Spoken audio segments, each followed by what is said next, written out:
been studying a lot of, great NFL quarterbacks this offseason. Obviously, I was able to go to the Manning Passing Academy in Thibodaux, Louisiana, and learn from Peyton and Eli. And they're just the little things. How do you address the line of scrimmage whenever you step up? Where do you look at first when you're dissecting a defense? The quarterback only really gets like 5 to 8 seconds to really analyze a defense, and those are the most important 5 seconds in a football game. When it comes to playing the quarterback position, you got to know where you're going with the ball.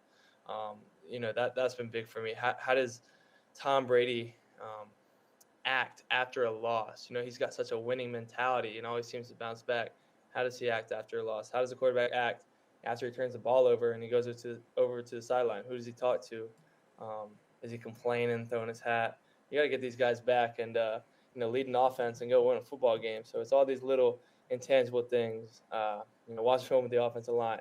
How can I communicate better with my center? How can I, let the receivers know you're hot on this play and I need you to look earlier? These types of things have been a couple of the key things I've been focusing on this offseason. We are talking to Duke Blue Devils junior quarterback Riley Leonard, and it's so funny. The only thing Tom Brady has to worry about now is who is he going to date in the next couple of weeks. Yeah. I mean, it goes from Kim Kardashian to, I think, Emily Ratajkowski or whatever her name is, and then Irina Shayk, whatever, all these supermodels. So Tom is enjoying his retirement with all these different supermodels, movie stars, TV show hosts, or whatever the hell he's dating. So good for Tom Brady. What was it like learning from guys like Eli Manning and obviously Peyton Manning? These guys are two very interesting personalities. When they are on ESPN, they like to have fun. They're very quirky. They're just two of them. I mean, Eli looks like the quiet one that adds a little bit of this and a little bit of that, and Peyton's just a loud, rambunctious one. What really stood out from both of them, and who is the funnier one out of all of them? The funniest is Cooper, the other brother, who a lot of people don't know, but is also a great athlete. He is one of the funniest people I've ever met in my life. As far as Peyton and Eli go, they're super down-to-earth and detail-oriented. Whenever I showed up, they knew everybody on staff's name. And we're talking about a staff of maybe 300 people. And they knew everybody's name and treated everybody, equally. So that really meant a lot to me to go in there.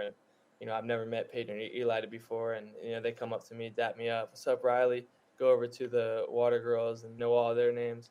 That really stood out to me. And those guys just love football. I mean, you could tell anytime, we started talking X's and O's or just getting out there and leading drills, those guys were all over it. So, why the best succeed. Obviously, they weren't the fastest, strongest, or biggest. But, I whenever I went to the camp, I was up there too with the guys. I was physically, capable to compete with them. The thing that gets everybody to the next level is, the mentality that they have. So, learning that from them was so cool. So they have a son. One of them has a son or nephew. What is it coming in? Is Arch Manning, who's getting a lot of hype. And did you get to meet him? And if so, what was he like? And also his hype. Do you think he could be as good as them?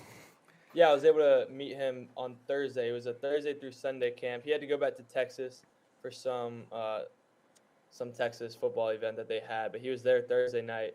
I was able to talk to him. He's a good sized kid and super down to earth and cool guy. You can tell he doesn't do social media too much. He's just a normal dude. That's what he's trying to live a life like. So, it was good to meet him. Riley, you don't do any social media either. I'll post here and there. Sometimes I'll post 6 months late after an event. Well, you know what? That's good because it shows you as you become a professional athlete, you will see that social media is so very important. And now that, Elon Musk is changing Twitter to X, which makes absolutely no sense. I mean, the guy's out of his damn mind. What is it like going into a season where you're trying to put up numbers and really trying to show everybody that Duke is not only known for their basketball, they're known for their football as well? Yeah, well, first things first, you said Jon Scheyer was a terrible pick, and he went undefeated at home this year. Hold on. There's no hold. You said it. I remember it. I remember it. I knew you were going to stick up for Jon. I knew it, no matter what. He's a great guy. You should get to know him. If you ever get the chance to go eat lunch with Jon Scheyer, I suggest you go. That's why you love him. He took you out for lunch. That's why. He did not do that. He did not do that.